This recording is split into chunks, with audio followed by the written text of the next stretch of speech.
আবার বিশ্বনবী যখন মক্কায় দাওয়াত দিচ্ছিলেন, তিনি মাঝে মাঝে আল্লাহর নাম বলছিলেন, মাঝে মাঝে তিনি রহমান নাম বলছিলেন। যখন তিনি বললেন ওয়াইদা কিলা লাহুমুসজুদু লিররহমানি ক্বালু ওয়ামার রহমান। বিশ্বনবী মক্কায় যখন মক্কার কাফিরদেরকে, কুরাইশদেরকে বলল, তোমরা রহমানকে সেজদা দাও, রহমানের ইবাদত করো, রহমানের জন্য সেজদায় লুটিয়ে পড়ো। মক্কাবাসী বলে, রহমান আবার কে? রহমান রে তো চিনি না। রহমানকে? আল্লাহ চিনি, রহমান চিনি না। মক্কাবাসী কি বলে? কারে চিনে? আল্লাহরে চিনে। কারে চিনে না?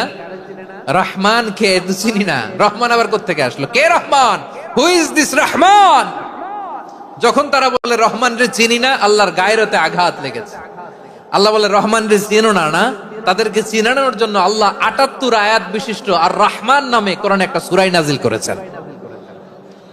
যখন মক্কার কুরাইশরা বলে আল্লাহ চিনি, রহমান চিনি না, আল্লাহ বলে, রহমান রে চিনো না, তাহলে চিনে না ও রহমান নামে তিনি ৭৮ আয়াত বিশিষ্ট কালামুল্লাহ মাজিদে একটা গোটা সূরা নাজিল করে দিয়েছেন। তিনি নাজিল করলেন, আর রহমানু আল্লামাল কুরআনা খালাকাল ইনসানা আল্লামাহুল বায়ান।